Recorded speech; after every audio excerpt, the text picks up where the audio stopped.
사저의 말을 듣고 보니 한양의 위화주조소에서 위화를 만들어 육로를 통해 계속하여 충청병영으로 운반해왔고 이 평화로운 시대의 병영의 새를 불리기 위해 위화를 사용했다면 그 목적은 단 하나라고 보오. 이때까지 가만히 듣고 있던 송미령이 서무를 보고 물었다. 오라버니, 그게 뭔가요? 반란이요. 반란. 이혜진을 빼놓고 나머지 3명은 반란이라는 말에 적이 놀라면서 반문했다. 이혜진이 조용히 말했다. 사제의 말이 맞아요. 이제야 조각이 맞아 떨어졌어요. 내일 청주병영의 식량고, 군수품 보관고, 준영과 진영의 상황 등을 살펴보면 감이 올 거예요. 그때 우리가 어떻게 할지 논의하자고요.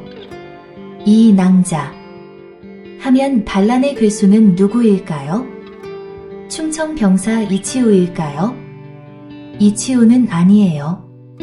그는 하수인에 불과해요. 주화위조의 주모자가 반란의 괴수임이 틀림없어요. 무슨 일이 있어도 그자가 누구인지 알아내야만 해요. 그 일은 일단 청주병영의 일부터 해결한 다음이 될 거예요. 아, 참. 이 낭자. 예전에 부친과 이치우 그리고 천지문 문희련이 운무관에서 회동한 적이 있었어요. 무슨 탐화를 나누었는지 부친께서 말씀해 주시지 않아 모르겠지만 그 회동이 이번 일과 관련이 있을까요? 그런 일이 있었나요? 남 낭자의 말을 들으니 계속 의문으로 남아있던 문제가 하나 해결됐네요.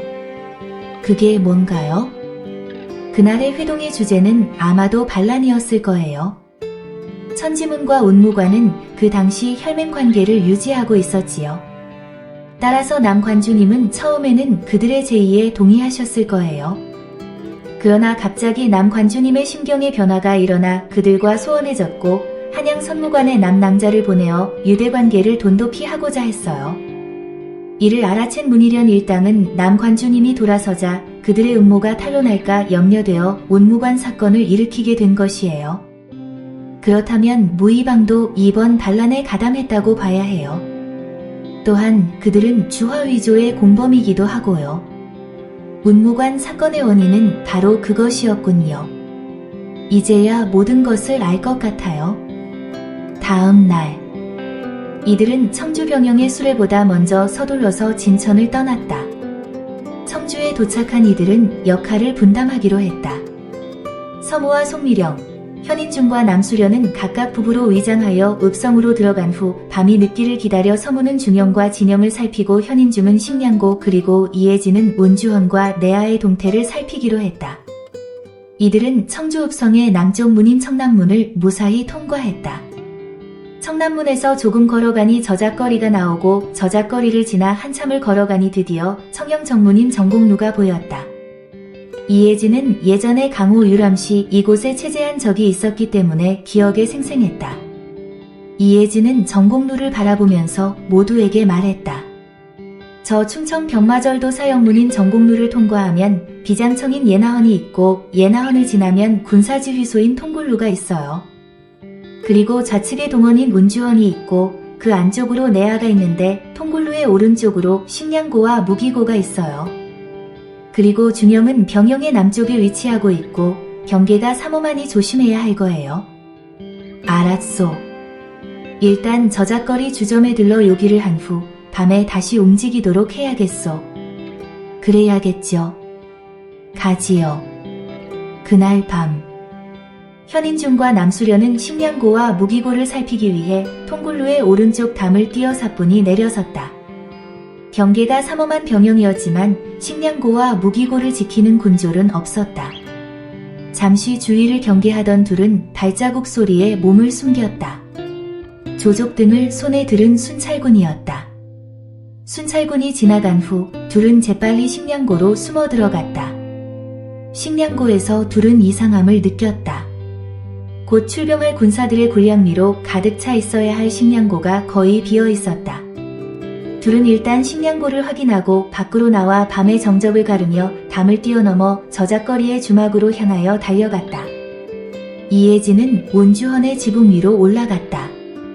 대청마루 위에 있는 기왓장 한 장을 옆으로 살짝 들어 올렸다. 야밤인데도 갑옷을 입은 이치오가 진천현에서 본 군관과 얘기를 나누고 있었다. 영감마님, 이번에도 여느 때와 마찬가지로 아무런 방해를 받음이 없이 무사히 운반해 왔습니다. 그래, 수고했고 고생이 많았다. 김 부장은 뭐라 하던가? 예, 때가 서서히 무르익어가니 준비를 단단히 하라는 분부가 있었습니다. 허허, 이 준비를 한 게 벌써 몇 년인데 그런 말씀을 하시던가? 시일을 끌면 끌수록 비밀이 새어나갈 수도 있으니야. 기회를 잡았을 때 실행해야 하는 법인데 대감마님도 너무 느긋하시군 그래. 이 군관. 아니 그런가? 그렇긴 합니다만 결행하지 못하시는 고초가 있으신 게 아닌가요? 충분히 알고 있지. 하나 내부 단속이 문제인 거야. 이렇게 지지부진하다가는 언제 우리의 일이 새어나갈지 모르는 일 아닌가? 물론 유사시에 대비한 병영군의 강화의 목적이 있음을 누누이 말하여 오고 있지만 이 모든 것이 조정에 알려지기라도 하는 날이면 시끄러울 수 있음이야. 김 부장과 대감마님도 무슨 보관이 있으시겠지요. 기다려 봐야 하지 않을까요? 현재로서는 그럴 수밖에 없겠지. 그래, 한양에서 오느라고 상당히 피곤할 텐데 이만 가봐. 알겠습니다. 그럼 소관 이만 물러납니다. 이혜진은 이들의 대화를 다 듣고 다른 곳은 들르지 않고 지붕을 날아 사뿐히 병영 밖으로 날아내렸다. 서무와 송미령은 병영 남쪽 중형이 잘 보이는 언덕에서 진영을 살폈다. 병영 말고도 막사가 즐비하게 서 있었다. 이들은 좀 더 자세히 관찰하기 위해 진영의 울타리 미대까지 다다랐다. 서무가 송미령에게 말했다. 영매, 여기서 꼼짝 말고 잠시만 기다려. 울타리를 넘어 자세히 살펴보고 올게. 그럴게요. 오라버니, 빨리 오세요.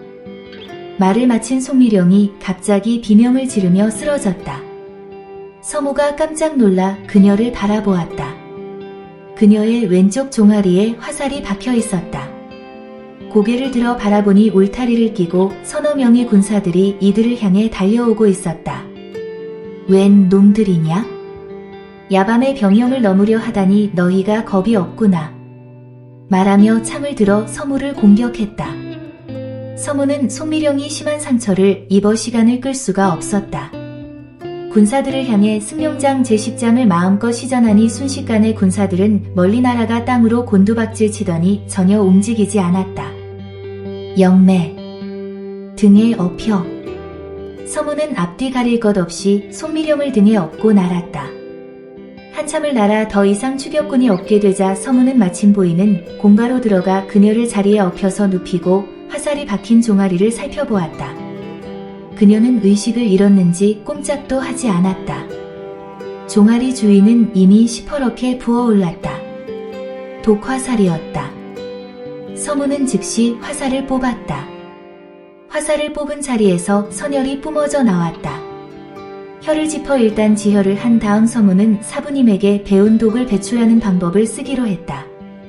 단전의 기운이 강하게 축적된 상태에서 손바닥으로 기를 발산시켜 그녀의 등에 불어넣어주면 독을 체외로 배출할 수 있었지만 기를 넣어준 사람의 생명은 단축시키는 부작용이 있었다.